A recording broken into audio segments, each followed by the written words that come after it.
And when King Arad the Canaanite, who was living toward the south, had heard this, namely, that Israel had arrived by the way of spies, he fought against them. And proving to be the victor, he led away prey from them. But Israel, obliging himself by a vow to the Lord, said, If you deliver this people into my hand, I will wipe away their cities. And the Lord heard the prayers of Israel, and he delivered the Canaanite, who they put to death, overthrowing his cities. And they called the name of that place Hormah, that is, anathema. Then they set out from Mount Hor, by the way that leads to the Red Sea, to circle around the land of Edom. And the people began to tire of their journey and hardships. And speaking against God and Moses, they said, Why did you lead us away from Egypt, so as to die in the wilderness?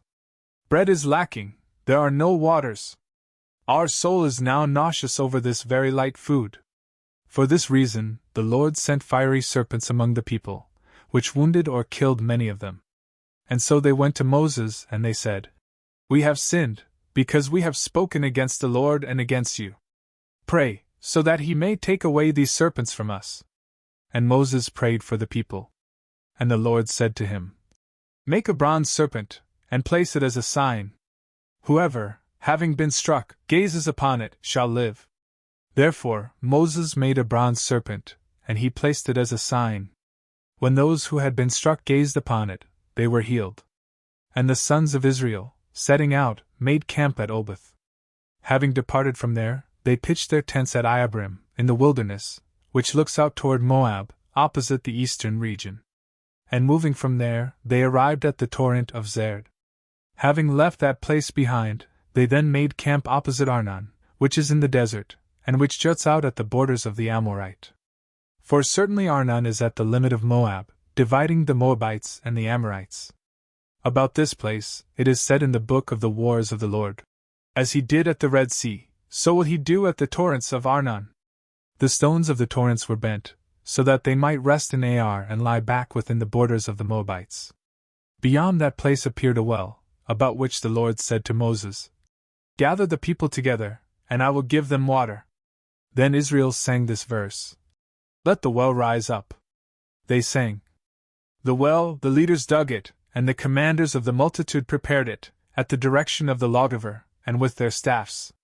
They went from the wilderness to Matnah, from Matnah to Nahaliel, from Nahaliel to Bamoth. From Bamoth, a valley in the region of Moab, to the top of Pisgah, which looks out opposite the desert. Then Israel sent messengers to Sihon, the king of the Amorites, saying, I beg you to permit me to cross through your land. We will not turn aside into the fields or the vineyards. We will not drink waters from the wells. We will travel by the royal way, until we have passed your borders. And he was not willing to allow Israel to cross through his borders. But instead, gathering an army, he went out to meet them in the desert, and he arrived at Jahaz and fought against them.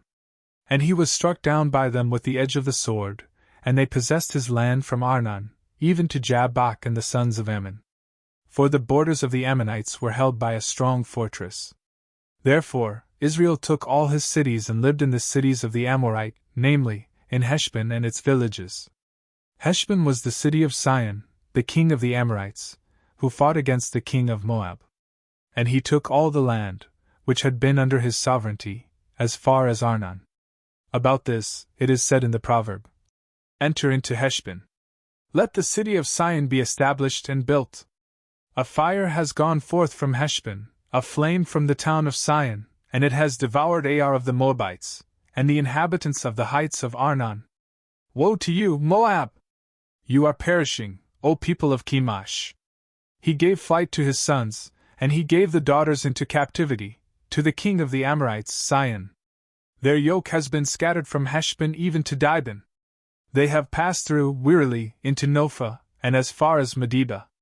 And so Israel lived in the land of the Amorite. And Moses sent some to explore Jazer.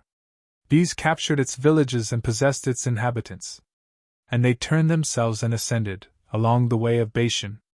And Og, the king of Bashan, met them with all his people, to fight at Edrei. And the Lord said to Moses, Do not be afraid of him. For I have delivered him, and all his people, as well as his land, into your hand. And you shall do to him just as you did to Sihon, the king of the Amorites, the inhabitant of Heshbon. Therefore, they struck him down also, with his sons, and all his people, even to utter destruction, and they possessed his land.